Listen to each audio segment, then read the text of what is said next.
시청자 여러분 안녕하십니까? 뉴스데스크 강원입니다.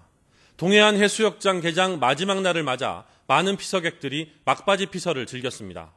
강릉 경포와 속초, 양양 낙산, 동해 망상 등 동해안 주요 해수욕장에는 피서객들이 몰려 바닷물에 뛰어들고 파라솔 그늘에서 쉬면서 막바지 해수욕을 즐겼습니다.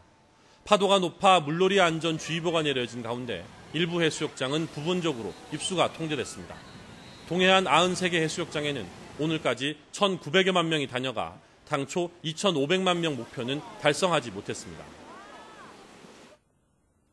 동해시가 34억 원 넘게 들여 조성한 러시아 대게마을이 현재까지는 본래 목적 달성에 실패한 것으로 밝혀졌습니다.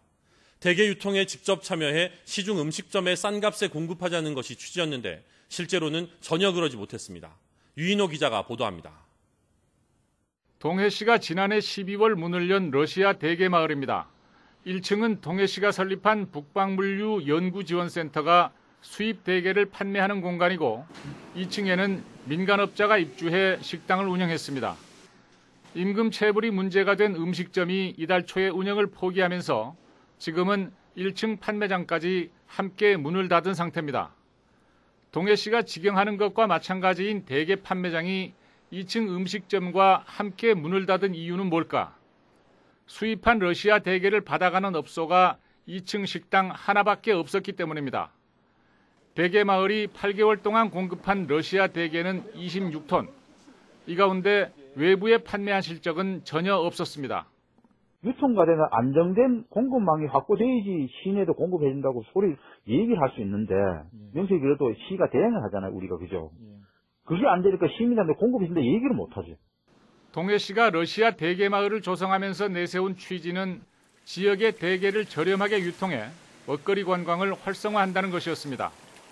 그러나 계획과 달리 시중에는 전혀 공급하지 못한 것으로 드러나 결과적으로 자체 시설의 음식점 하나 운영에 그친 꼴이 됐습니다.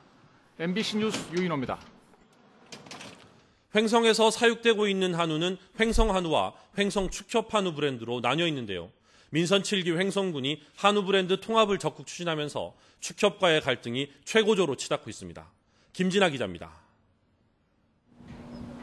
횡성축협은 지난 2004년과 2007년, 2008년 횡성한우로 대한민국 축산물 브랜드 대상을 수상한 뒤 2009년 돌연 횡성축협한우로 명칭을 변경했습니다. 짝퉁 횡성한우와의 차별성 확보가 이유였습니다. 이후 소비자들에게 횡성한우와 다른 브랜드로 홍보되면서 축협은 가짜 논란에서 벗어났습니다. 하지만 횡성군은 소비자들에게 혼란을 줘 인지도 등 횡성한우의 브랜드 경쟁력이 떨어진 것으로 분석하고 있습니다. 지리산 한우 같은 타 지역 광역 브랜드가 축산물 대상을 받으며 약진하고 있고 수입산 소고기 확대 등 시장이 날로 악화되는 상황에서 브랜드 통합으로 인한 신뢰 회복만이 횡성한우가 살아남는 길로 보고 있습니다. 하지만 횡성축협의 입장은 다릅니다. 품질 개량 등을 통해 국가명품 반열에 올랐는데 브랜드 통합 시 품질의 하향 평준화를 초래해 오히려 가치가 하락할 거라는 겁니다. 통합 브랜드를 하는데 어떻게 계획을 세워가지고 하겠다. 짝퉁 관리는 어떻게 하고 예지산소는 어떻게 하겠다. 이게 나와야 되는데 그런 것도 없이 감정적으로 그냥 무조건 통합을 해라. 이건 할 수가 없습니다. 축협 측의 반발이 심하자 횡성군은 더 이상 브랜드 통합을 강요하지 않겠다고 밝혔습니다.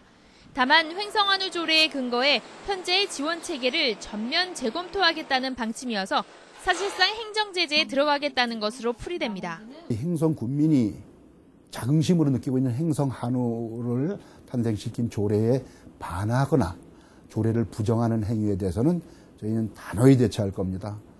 횡성군과 횡성축협 간의 의견이 팽팽히 맞서면서 횡성한우축제 판매에서 축협이 배제되는 등 갈등이 최고조로 치닫고 있습니다. MBC 뉴스 김진아입니다. 최근 수년간 강원도 고랭지에 배추 선충 피해가 크게 늘었습니다. 이에 대응해 농업당국이 예방법을 발전시키고 있어 농가의 관심을 끌고 있습니다. 조규환 기자입니다. 고랭지에 심은 배추들이 시들어 잘 자라지 못합니다.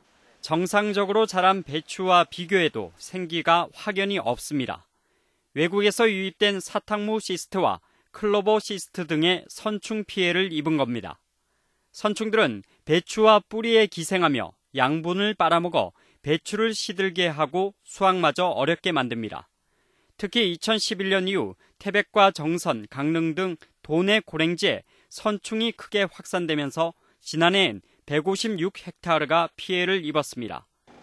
이런 선충은 배추를 수확한 뒤 그루터기를 그냥 내버려두면 서식 밀도가 6배 이상 높아지기 때문에 그루터기를 제거해 서식 환경을 없애는 게 우선 중요합니다.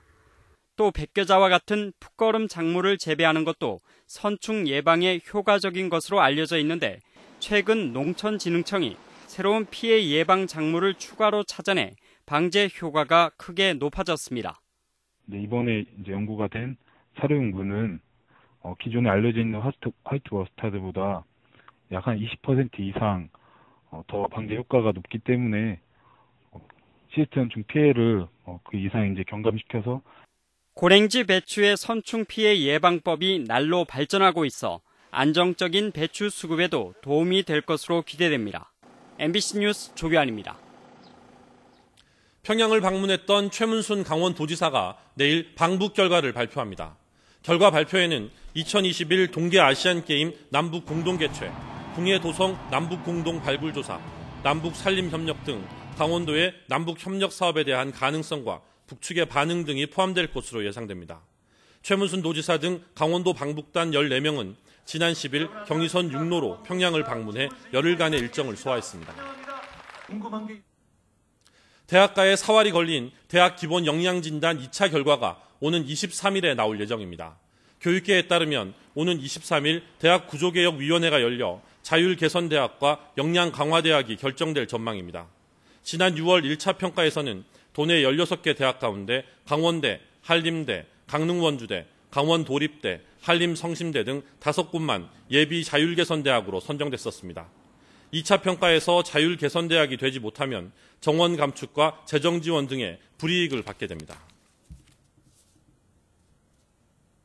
강원도가 산업통상자원부의 혁신도시 공공기관 연계 육성사업 공모사업에 선정됐습니다. 이에 따라 오는 2022년까지 국비 93억 원 등 160억 원을 들여 치매 등 노인성 질환을 중심으로 사회문제 해소를 위한 연구개발 사업을 추진한다고 밝혔습니다.